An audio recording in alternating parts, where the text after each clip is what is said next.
me to read it word for word in front of the... They handed me a speech, 12 pages, written by someone else, signed by no one. And they expected me to read it word for word in front of the entire United Nations General Assembly. It was an apology, not a statement, not a clarification. An apology for standing up, for defending my people, for saying the truth about Israel, France, and the silent war being waged on the African continent. They told me, just read it, President Traore, for diplomacy's sake. They said, this is how we maintain partnerships. They said, you'll be isolated if you don't. But I didn't come to the UN to make friends. I came to represent a people who've been silenced for over 400 years.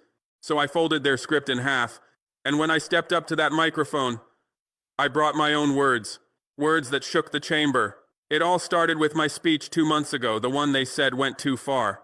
In it, I called out what Israel and its allies were doing in Gaza. I said that the cries of Palestinian mothers echoed just like the cries of mothers in Mali and Congo and Niger. I said that if Africa remained silent, then we were complicit. That speech didn't sit well with the so-called peacekeepers.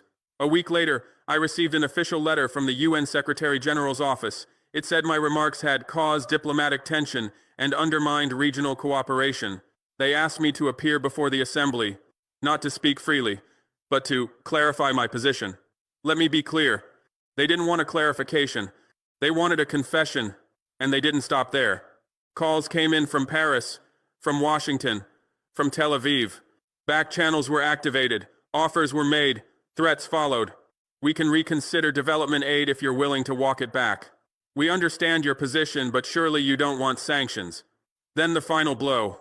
They drafted a speech for me, 4 pages apologizing for tone, 3 pages apologizing